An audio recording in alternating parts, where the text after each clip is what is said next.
Na sua dose de astronomia de hoje, vou demonstrar que a astrologia possui erros grotescos em seus cálculos, produzidos principalmente por uma divisão exata da eclíptica em 12 partes iguais, que seriam as 12 constelações usadas por essa pseudociência.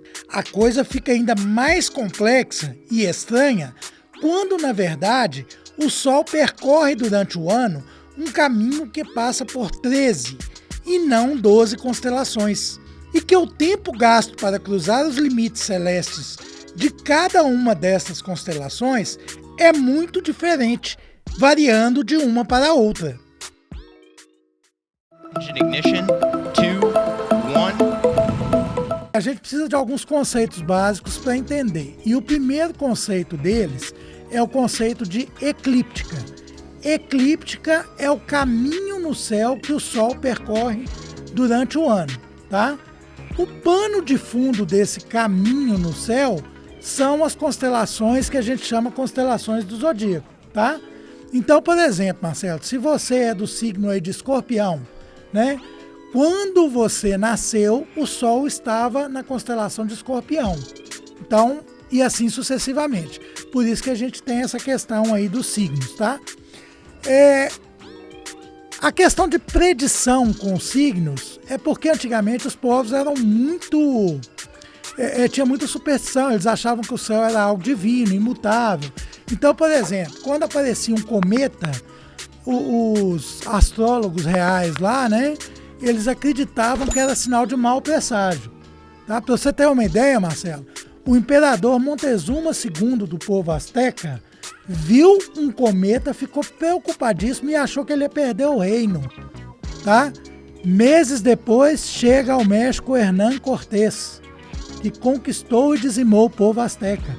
Olha Mas aí. acontece tipo assim, quer dizer que é a predição? Não, quer dizer que ele já estava fadado a se entregar, ele já achava que era uma coisa divina, uma coisa celeste prevista.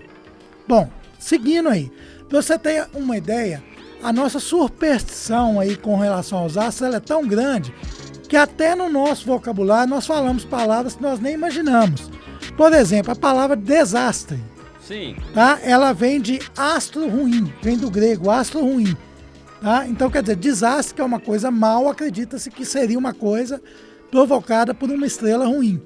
Outra palavra do nosso dia a dia, influenza, Marcelo, que é a gripe, né? Isso. Os italianos antigos achavam que as doenças eram causadas pelos astros ou influenciadas pelos astros. Em homenagem a isso, o vírus da gripe foi batizado como influenza. Bom, sem mais delongas, vamos seguir aí para os signos do zodíaco. O que acontece? Na época, a base numérica de cálculo, ao contrário de hoje, que a gente tem a base decimal, tudo em base de 10, né? Era duodecimal, base de 12. Então, o que eles fizeram? O signo do zodíaco, né? O Sol percorre um caminho circular durante o ano, ele dá como se ele desse uma volta no céu durante o ano. O círculo tem 360 graus. Pegaram esse ciclo de 360 graus, dividiram em 12 e tá aí, 12 constelações zodiacais, tá? E aí os signos receberam o nome da principal constelação que estava naquele lugar. Primeiramente, as constelações não têm o mesmo tamanho, né? Então é meio complicado você dividir e falar assim, a cada 30 graus eu tenho um signo, ela vai ocupar a mesma porção. Então já está aí a primeira, me perdoem, furada da astrologia, né? Que ela não condizia com o real.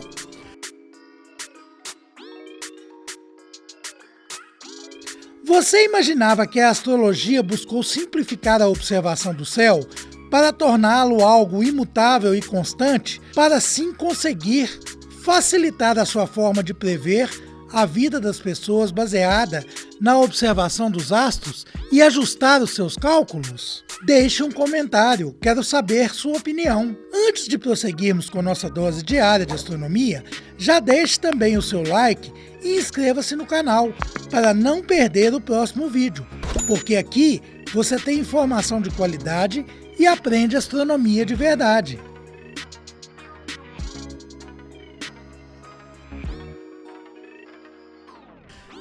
Quando em 1922 foi fundada a União Internacional astronômica, eles convencionaram oficializaram a questão das constelações. E aí, para fazer as delimitações e tal, eles perceberam que tinha uma área muito grande entre o Escorpião e Sagitário e colocaram a 13ª constelação, que é a constelação de Ophiuco, tá? em latim, ou Serpentário. E aí foi instituída, entre aspas, o 13º signo do zodíaco. Então é isso que acontece. Por isso que o céu hoje, na verdade, na região zodiacal ou na eclíptica, onde o Sol passa durante o ano, nós temos 13 constelações e não 12, como prega nos signos lá. Tá bom? Olha aí. Na astronomia é usado o método científico para investigar e explicar fenômenos do universo, enquanto que a astrologia se baseia em misticismos e simbolismos para explicar coisas como personalidades das pessoas e suas tendências de comportamento. Tá aí a diferença entre astronomia e astrologia, correto? Correto. Eu queria até acrescentar uma coisa, Marcelo. Nem sempre foi assim, tá? No começo dos tempos lá, astronomia e astrologia se confundiam. Ah, é? Para você ter ideia, essa separação ela ocorreu na época do Kepler. Johannes Kepler, né, que falou sobre as órbitas planetárias aí, foi a primeira pessoa a mencionar que os planetas descreviam órbitas elípticas, né, e traçou as suas célebres leis de Kepler, as 3 leis do movimento planetário, né? O Kepler foi o primeiro astrofísico e o último astrólogo cético, porque ele não conseguia acreditar que ele conseguia prever ali com a influência dos signos, né? E uma frase interessante que o Kepler falava era o seguinte: Kepler era um cientista profundamente religioso, ele sofreu muitas influências lá da época da Reforma, ele é da época de Martim Lutero, tá? Sim. Então, ele foi inclusive educado em centros da Reforma, tá? Aí a frase do Kepler era o seguinte: Deus deu aos homens a astronomia para decifrar o universo e a astrologia para subsistência. Ou seja, ganhava dinheiro com a astrologia na época, fazendo os ditos mapas astrais, mas o que na verdade era ciência era astronomia. Depois de Kepler, definitivamente a astronomia se libertou da astrologia. Ficou fácil entender o quanto os argumentos da astrologia são frágeis e porque é contraditória ao que acontece na prática da mecânica celeste, que envolve o movimento do Sol e das estrelas, não é mesmo? Deixe um comentário sobre o que você pensa a respeito. Não se esqueça de deixar o seu like e inscrever-se no canal, além de ativar o sininho para não perder nenhum outro vídeo, porque esse é o único canal que fala e ensina astronomia de verdade. Um grande abraço e até o nosso próximo vídeo.